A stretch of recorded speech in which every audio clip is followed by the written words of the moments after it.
Hello, I'm IBX and welcome back to what would normally be Seed Sunday, a weekly series I run on my channel where I show you seeds, Minecraft Xbox and Minecraft PlayStation that are particularly unique and worth checking out for some reason. However, Seed Sunday is on hold for a few weeks or months until the next update comes out, because that next update will change every single seed and, break it because it adds double the number of biomes, which is good in one way, but it does mean all the seeds I show until then will be broken. So I figure in the spare time slots that we have for Seed Sunday, what I do is talk about biomes and stuff. So last week I spoke about the biomes they removed. This week I figured I would explain all the biomes you can currently find in Title Update 19/Title Update 23, whatever you want to look at it as, for Minecraft Xbox and Minecraft PlayStation. Because a lot of people look at the current system and think, oh yeah, there's the plains biome, then there's the desert, then there's the snowy area, right? And in honesty, there's depending on how you count it, there's between 17 and 25 technical biomes for Minecraft Xbox and PlayStation, and it's a lot. And being able to identify them can come in useful sometimes, especially in when it comes to seeds and stuff, because there are some biomes that are rarer than others, there are some biomes that are cooler than others, and it's all worth bearing in mind. So that's what I'm going to be showing you today. Please do like the video if you do like it. It would help out the channel a lot, and it lets me know that you like it. It's also like we're getting ready for Seed Sunday again at some point in the next couple months or so,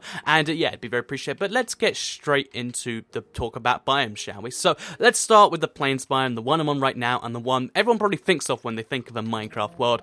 This is a biome that is very, very easy to spot because of course, it just has loads of, plains. You go through it, and yeah, it's pretty flat. You go, down and up a level, but for the most part, it's flat grassland with lots of grass, lots of flowers. It's very simple. I'm sure you've seen this a million times before. So this is the first biome. There is a second variant of this biome, which is the hills biome. So this can technically spawn in any other biome, but basically it means if you find, massive hills, much bigger than this, in the plains biome, even though it's still plainsy, then that's still a plains biome. So the plains biome is pretty notable because this is the only place you can find the horse, which I have just here, and yeah, it's also notable because you can find, NPC villages here, or sometimes just the wells which would normally form around them. So yeah, NPC villages plus horses, they're the two reasons for the plains biome, and there's two technical variations of this one. Next up, let's go to the forest biome, because this is the second place you're going to need. So once you have somewhere to build, somewhere to get horses, you're going to need some trees to chop down. So the forest biome contains two types of trees. There is the oak tree, and there is the birch tree.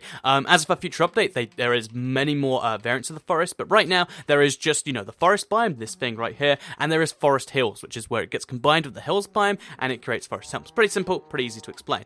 Next up, it gets a little bit more complicated because we go to the snowy biome. So this is a cold taiga biome right here, or it's technically just called a taiga biome, but this is the cold taiga, and as you can see this is where you find spruce trees, and it's also where you find snow. These biomes are known because basically when it's snow, when it's raining elsewhere in the world, it will actually snow here. So right over here, because it's still a plains biome, it will be, like I mentioned, it will be raining. But over here, it will snow, and it will cover everything with this little layer of snow, which is one of the ways to get snow, actually. And yeah, that's what this place is useful for. There is quite a few variants of this biome, because there is the cold taiga, like I mentioned. There's the cold taiga with the hills in it, just over here, or Cold Taiga M.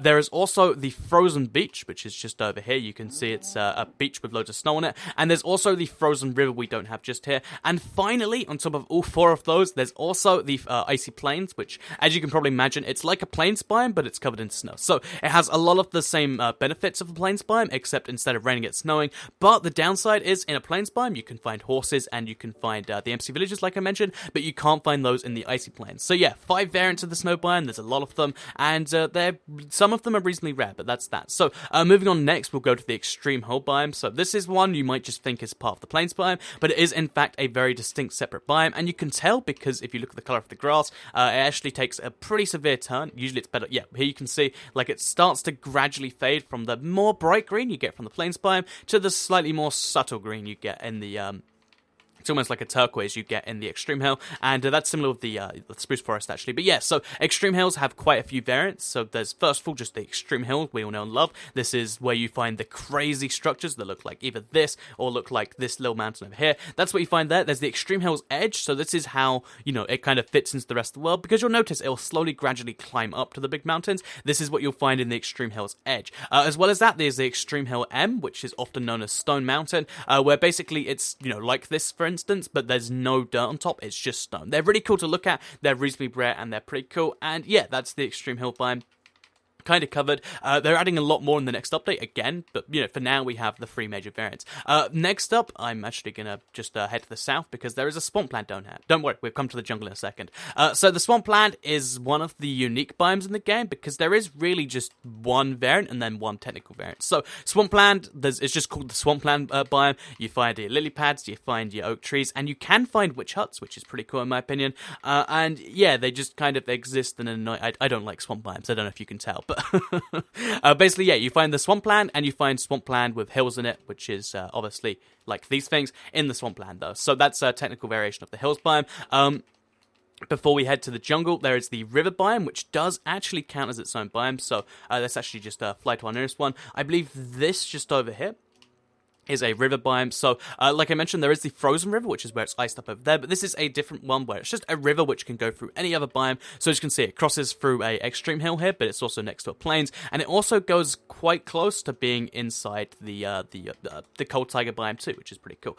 So yeah, let's move on to the desert biomes next, because there's a couple of variations of that. So the desert biome has the, of course, the desert we all know and love, so that's just a desert going through it. Also, there's a river going through this too. But yes, the desert we all know and love, where you can find yourself desert temples, you can find yourself desert villages too. So probably the best village if you want to find the best biome for finding natural structures has probably got to be the desert biome, because you find 2 separate ones there, like I mentioned, these 2, which is pretty useful. What is that in the ground just over there? That's just a bunch of villagers trapped in the ground.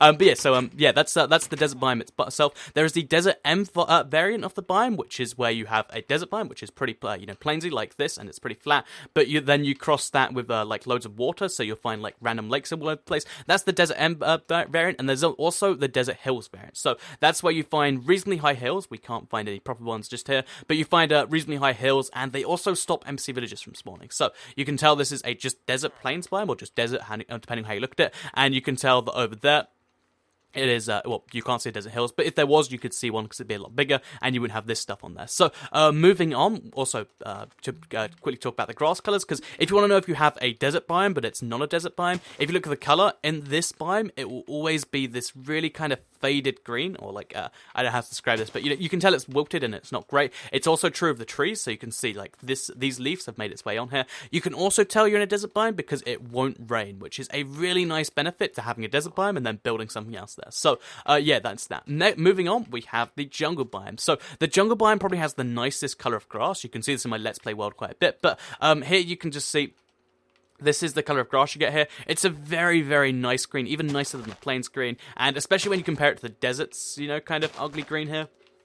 It's just a nice green to be on. So it's lots of people just say it's very green, but that's the way of putting it. There is 4 variants of the jungle biome. There is the jungle edge biome. So it introduces you nicely to it, like reasonably flat for a little bit. So this, like I said, it's a very small biome just to border the other biomes. There is the jungle biome itself, which is where you'll find your jungle temples. It's where you'll find all that sort of stuff. There's the jungle hills, and as you can see, these are massive and their own separate thing to everything else. And then there's technically the jungle's hills edge biome, for where there's a jungle hills, but it's right next to a jungle's edge, so it kind of smoothens the 2 biomes out. So yeah, that one just there. And you might think, oh, we've ran out of biomes now, Toy Cat. That's not true at all. So next up, there's actually like loads more biomes than a lot of people might figure out, like I mentioned. So basically, next up we have the ocean biome. So this is a biome where you can't see anything right now, but this is a biome where it's a very, very deep ocean, and it's meant to kind of connect places, but by water. So it's, it's there to make it so it's not just entirely land, and it does serve that function pretty well. But in reality, on the console versions, it's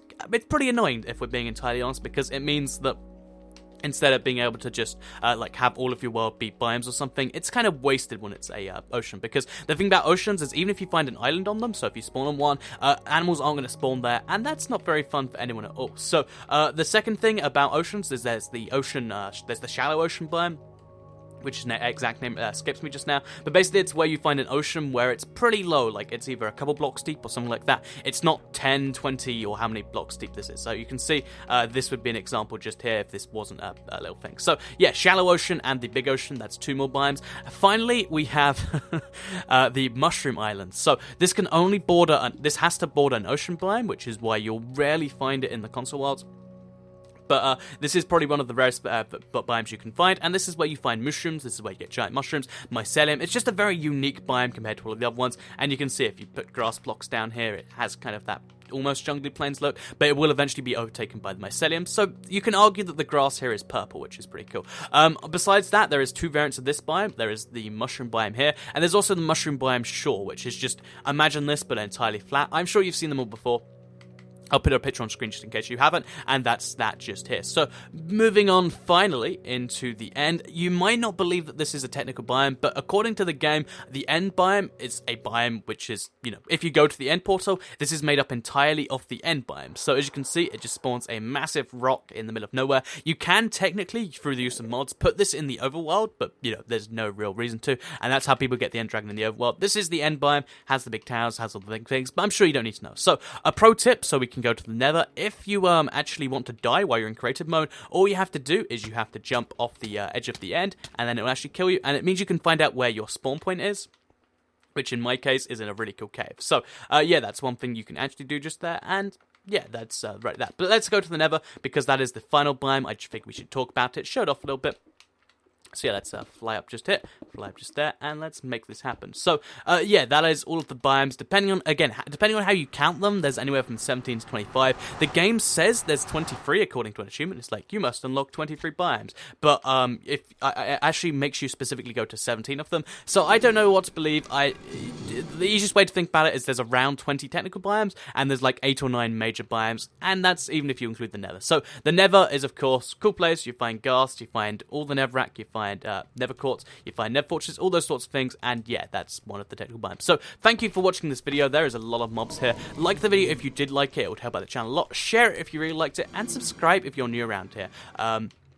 I do a bunch of Minecraft console videos just like this that I'm sure you'll like. Again, Seed Sunday will return when the update comes out, and it'll be glorious. That week, I'll just do like 3 or 4 seeds, because there's going to be so many new biomes, and now you know all the old biomes, you'll be easier, I guess, ready to see all of the new ones, maybe. But yeah, thank you for watching, and I'll see you all in the next video.